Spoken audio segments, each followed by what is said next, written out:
All right, boys. I hope you're ready to get back to work. We've got another case. This week, it's the incident at Dyatlov Pass.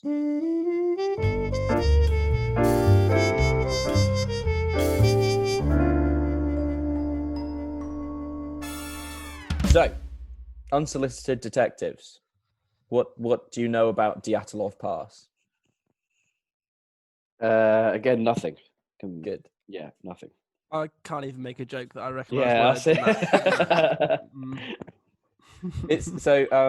It's basically a pass in Russia, in a mountain range, whatever mountain ranges are in Russia. I don't know exactly where. I didn't do that much research, I'm afraid. So I'll just get straight into it. On the 1st of February, 1959, Shut up. My birthday's the 4th of February. Oh my God. 1989. No, 1959. Yeah. 59. Oh. Did you do this? Is this you? Is that what this is coming to? No comment. No, it was Mrs. Gillespie. Again. She's DB Cooper. She's a circle boy, and she's a Russian murderer. Okay.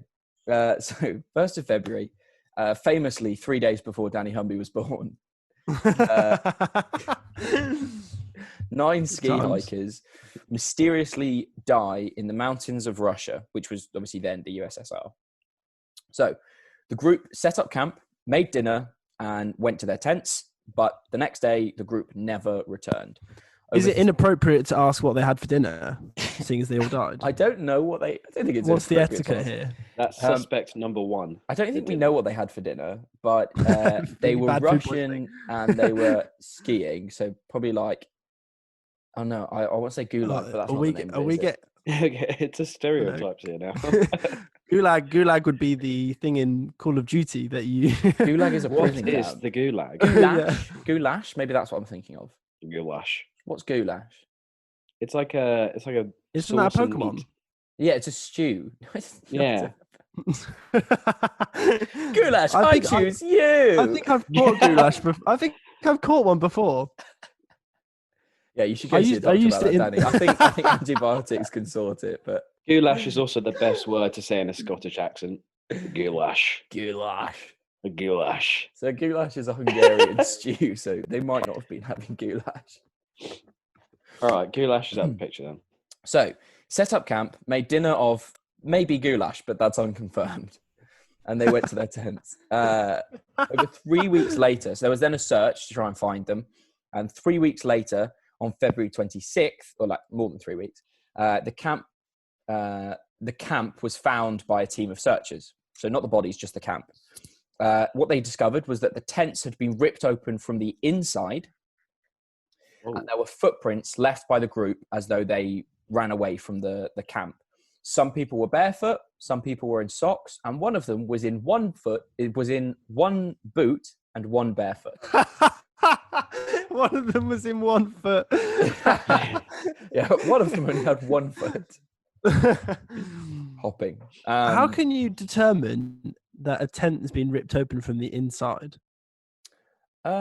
Presumably the way that like the flaps are going, though. Yeah. Like, if you cut from the outside, it's going to be. If it was windy, would Yeah. it just not be? It would be like fingerprints as well, wouldn't it? It would be like all the smudges would be on the inside of the tent. And it's probably pretty obvious. That's why he's a lieutenant. That's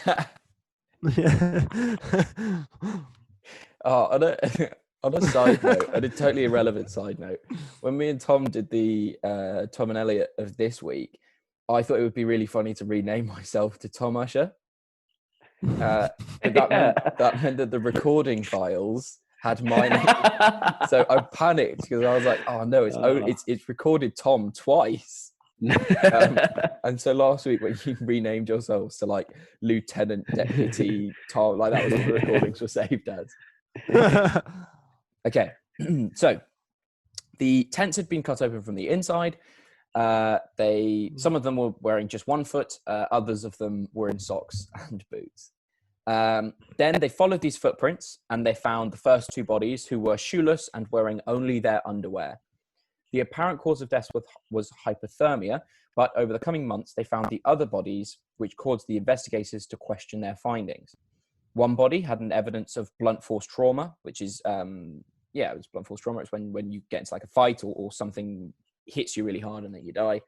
One had third-degree burns. One of them had vomited blood.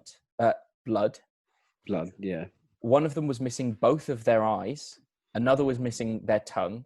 And some of their clothes were found to be radioactive. Oh my God. So what do we think? I'm thinking they were definitely running away from something. And my first thought, and probably I've cracked it straight away, is that it's some sort of primal tribe. Okay. That have come after them in, I don't know, the Siberian wilderness. Is it Siberian wilderness? Yeah. Yeah, Siberia is Russia. We'll call it that. Because, yeah, that's it. I think they've probably been on. Actually, what I'm going to say is they've gone out searching for this tribe. It says they were skiing or whatever, but they've gone out searching for them. I've made a new conclusion. And then they've somehow. I've lost my train of thought. I don't know where I'm going. So are you saying like a missing link tribe, like a yeah, like an undiscovered tribe, like an undiscovered tribe living in the mountains of Siberia. Yeah, because what I'm thinking is about the radioactive bit is because if they're so, I don't want to say undeveloped because that sounds offensive, but not modern civilization. You still said it. You said it anyway. But like not accustomed to modern science and all of that. Then they probably don't know what radiation is and what radiation sickness is. So they might. Do you think that because they were a tribe, they were just automatically radioactive? No, but if they did have it, they wouldn't know what it is, and they wouldn't know how to get rid of it. Would you know how to get rid of radioactivity? Yeah. How? Google. You just look it up, or you go and see a specialist who then get rid of the radioactivity for you. I don't think that's how it works. I don't think it's like a rash. I think it is. Thought that is the pig from the Simpsons movie that gets nuclear waste on him. Okay, Spider Pig. But this is just like his ancestor, because obviously it's way before he was a thing. And I think that they created the character of Spider Pig based off this story, right, about this nuclear pig that attacked this group of people. So this pig is actually Matt Groening. Yeah. So you're saying there's a nuclear pig in the Siberian wilderness that has chased down these Russian skiers and given one of them third-degree burns. Can't you get third-degree burns from the cold though? Maybe. Yeah. I don't actually know. No, I reckon the pig using its like what are pig claws called? Like trotters. I don't know. I felt hooves. Trotters. Using its trotters just gave him like one of those like burns on their wrist. Like just kept doing it with the trotters because it was a trotter. It gained way more friction than hands would. Giving someone a third-degree burn by twisting their arm. Yeah. I think I've solved it. So I'll let Tom take over for the rest of the podcast. That's very good. That's a great idea. Guys, we're so funny. We're so funny and creative. So smart. I'm surprised none of you have brought up a Yeti yet or Bigfoot. Because that is like the prevailing theories. That is stupid. They're not real. That is a stupid suggestion. Everyone knows that the real Yeti's stuck on that ride at Epcot and Disneyland, the exhibition Yeti ride, and they've just Disney have just kidnapped him and just won't let him escape. Okay, so you're saying if you don't believe that, then you're a liar. Do we know if that ride existed in 1959? Well, no, because they had Walt Disney was already in the process of kidnapping him. Right, but maybe the Yeti was still in the wilderness in the 50s. It's very possible. What's your opinion on the fan theory that Walt Disney's frozen in ice? I think it's possible. I wouldn't say it's not true. Yeah. I think it's a bit. I think it's weird, but like I like that, Tom, because I feel like you can never be wrong. If anytime someone asks your opinion, I wouldn't say it's not true. Then if it does turn out to be true, you're like, I told you. well, I I'm just say, right. yeah. That's an excellent trait to have as a detective. Who was the murderer? Well, I can't I'm not say saying it it's wasn't you. not this person. Yeah. Nice work, guys. Nice. Another great episode in the bag. Another quality content, man. I don't know why DB Cooper did this. Also, yeah, I started From watching. I started watching Prison Break on Netflix, and DB Cooper came up in the first episode. Yeah, I didn't realize how much of like an American pop culture icon DB Cooper was. Yeah, I apparently think it's so. more that Without a Paddle was such an iconic film in the early 2000s that everyone just wanted to rip it off. I did not even like. I've seen that film, and I didn't realize they were looking for DB Cooper's treasure. DB Cooper. The real treasure that you want to find in movies is the National Treasure, isn't it? That's an iconic franchise. Oh, we've watched both of those films, National Treasure 1 and National Treasure 2 over the past like couple days, and they are such great films. I'm really glad you said that you'd watched both National Treasures and then clarified that you meant 1 and 2. Yeah. I mean, I don't want people thinking I've got some hidden third copy of National Treasure, which is in the works. Now by the way. that would be something I want to solve. If you had it, if there was one out there, I'd want it. Maybe that's what National Treasure 3 will be. It'll just be a treasure map, and you've got to go and find the DVD Of Without a Paddle. Cat, I'm still thinking about this case, Yes. not DB Cooper. Yeah. Are there any more clues that we get from it? So there's a little bit of additional information that I found. And the first of these is that there was a group of hikers 31 miles south of the incident who reported strange orange spheres in the sky. Other sources, including the military and meteorologists, confirmed that these orange spheres were sighted over the months of February and March. So these orange were they spheres just in the like sky. Were they just like sky phenomenon, or? Well, yeah. I mean, they've never been confirmed what they are. Some So we people can't. think Again, we can't not say it's aliens. we can't not say it's aliens. Yeah. Yeah, a lot of people think that it might be UFO interference. One possibility is that they might be what's called parachute mines that the Russian army were developing, where they would basically drop mines out of planes with parachutes on them, and then they'd explode in the sky. Because the big thing about mines and frag grenades and stuff like that is the shrapnel that flies out of them. Yeah. If they explode in the sky, it would like rain shrapnel on you. But the bodies didn't really have cuts on them, and it wouldn't explain the strange behavior like stripping off your clothes. Yeah, I just think it's some sort of tribe that have got them, because tribe one, it kind of explains the no clothes because they'd be scavenging for resources or modern resources. So they've got all this modern gear now. It will kind of explain the tent, because the tribe wouldn't be, I don't want to say not smart because that's offensive, but they wouldn't be like, again, I've just said it again. It's like when people say no offense before saying something blatantly offensive. Tom Usher is over party. Can't wait to start the hashtag. No, but I think the tribe would they try going through like the front of the tent and then not surround the edges. Do you not think that they might have tried to cut their way out of the tent in a panic? Yeah. That still fits into your theory. Yeah. And then the eyes and tongue maybe for ceremonial purposes, for sacrifices, or just for food. Right. But not the rest of them. That's where my plan falls short, or my idea falls short. Okay.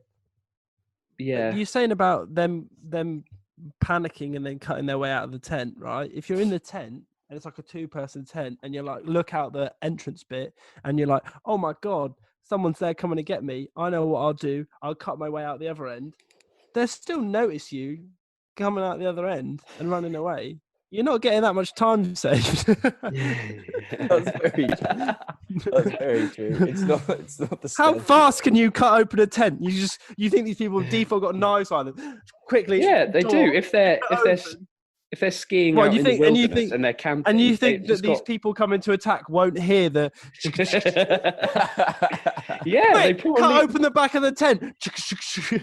I mean, I'm if not they're gonna do it. focused on like doing their chants or something and trying to scare the people inside, then Why have you got this? You're I so think set on we- this tribe. Yeah, you've like invented this tribe. I also had another huge brainwave while Danny was speaking there. What's happened is one of the campers has gone like feral or something because of the cold and has gone crazy inside of the tent or has locked the tent from getting out. And the other campers have they've scribbled their way out, not scribbled, Cut. ripped their way out the tent Right. because they can't get out the front door. And then they've run away. And then the feral one has obviously caught up to them with, again, this doesn't explain might be he's gone mad because of radiation sickness. Okay. So one of the bodies which the feral one has bitten, I'm going to say bitten because that's how radiation transmits in my eyes. That's how it works in like superhero films. Yeah, we've all seen Spider-Man. Don't pretend like that's not common knowledge. Tom. I'm thinking more like the Hulk. Yeah, exactly. Like he transforms and yeah, actually the more I say this idea, I'm leaning towards the tribe. I feel like the radiation sickness made more sense. So I have one more theory that is quite widely talked about, and maybe this will help you a little bit. So this is called it's called an infrasound panic, and it's basically a theory about when infrasound noise like comes through at the right pitch, it can basically like screw with people's heads, and it can cause people to have panic attacks or to kind of experience what's it called? It's called paradoxical undressing, where even though it's really cold, you think you're really hot. Yes. Yeah. And people reckon that maybe the way that the wind was blowing, because the wind was blowing at about 20 to 30 meters per second. So the way that the wind was maybe blowing over the top of the mountains might have created an infrasonic noise, which then messed with people's heads and they went a little bit crazy. But doesn't really explain the radiation or You can also get that from the hypothermia as well, because people who climb Everest, you hear those stories of they get so cold or they have hypothermia, they take all their clothes off because their body is like rapidly melting. So they feel really hot. Like there's some treasure somewhere in this story that we haven't spoken about. As in like buried treasure, or as in like a Yeah. missing piece of the story Yeah. that we're not addressing? Both. Well, But both. okay. Yeah. And I this reckon there's treasure, some sort of... does it belong to DB Cooper? I think you're onto something there, Elliot. How near Portland is this campsite Russia. where we're at? Yeah. Are there any bus stops? Were there any in Russia? signs? Or were there any malicious signs signposted around the track? Any booby traps? Is this a booby trap gone wrong by Paul? Has Paul got confused with the location and got This onto is such a Russia great for- way to get more listeners over the whole series because we make so many inside jokes that people just have to listen to be able to understand what we're alienate saying. any listener to listen halfway We're such a through. referential podcast. Yeah, but you're referencing. I know. I'd like to think that never everyone aired. knows. No, that was the Maryland cookie. Oh yeah, Murders yeah. The reference. Circleville letters were. Yeah, Maryland, whatever. Yeah, Circleville. Yeah, everyone knows that. In the Maryland cookie letters. So have we got any other theories, or shall we do a conclusion? I quite like the one you just said where it's about The Maryland cookies. no, not the Maryland cookies one. The one where they've taken their clothes off because they're either too cold or the noise. So the mystery we're trying to solve here is how they died.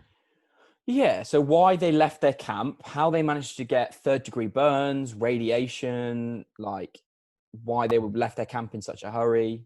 Do you reckon it was just ketamine? They just had a really bad experience. Now I've never done ketamine, but I've not read that those are any of the symptoms.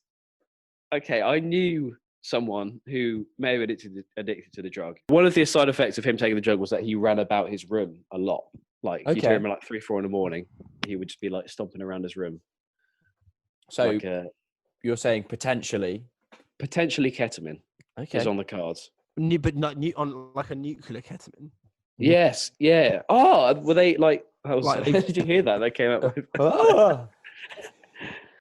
Am I right in thinking ketamine's horse tranquilizer? Or have I Yeah. got ridiculous? Yeah, it is. So maybe actually, I'm not making. I was going to say maybe the horses fell in like a nuclear pit, but that just feels quite dark. You know, horse tranquilizer isn't made of horses; it's made for horses. Yeah. Yeah, no, I was like imagining that they'd like given them to the tranquilizer, Oh, they and then got it nuclear, extracted and then it. it was the horses that had like attacked everyone. Ow, I just got another splinter in my foot. Oh my god. I feel like we're getting worse and worse at being detectives as this show goes on, and we're only on the second episode. I just feel like somehow it's just descended into chaos, and I'm here for it, so this is fine. But yeah, do we want to wrap up then? Oh, I Go don't on, think we then. solved the case. Will Hoff has run out of ideas. Right, So what do you the guys think case- happened then? I'm still going for the tribe because it explains the running away. It explains the no clothes. It explains the no eyes, no tongue. But it doesn't explain. It possibly explains the radiation as well. And third-degree burns. Actually, yeah, third-degree burns because they held the last one hostage for information and then burnt him or her. Okay. I think it was Paul. He Fine, was yeah. on the run from Circleville. Yeah. Not Maryland. Made a time travel machine. Yeah. Went back in time Yeah. to Russia Yeah. because he was like, well, if my bus doesn't work anymore, my bus traps. Was it him that did the bus traps? I don't remember. Then I'm going to find the Yeti and put the blame on the Yeti. And then he went to find the Yeti, but instead found this group of people. And he tried to talk to them, but his time travel machine actually was powered by nuclear energy and just didn't go well. So he actually became a bit radiationed. And because he'd caught the Yeti, him and the Yeti merged during one of the time travel streams and became this like super Paul Yeti human beast, which was radiation fueled. And he tried to communicate with these people, right? This is I think this is how it happened. Uh-huh. Anyway, he tried to communicate with these people, and like in films, like when animals talk, they like you can hear them, but like the humans don't understand them. So Paul thought he was like talking to this group of people, being like, "Help! I'm Paul from 1971. I'm involved in the Circleville murders. I've time traveled and combined with this Yeti using nuclear energy." But all they're hearing is like, and then he just killed them all. Actually, Bosh. took quite a lot of mental concentration just to follow what was going on there. Just to try and keep that's up. it. And that's it for today's episode. We'll see you next week, everyone. Cool. I've been Elliot. And I've been Tom. And I'm Just sorry about. that you listened to this podcast. Goodbye. Thanks for listening. The jingle was written by Jamie Kimothy Milburn, and if you want to see what else we're up to, we're Jesting Dog Productions on YouTube, Facebook, and Instagram.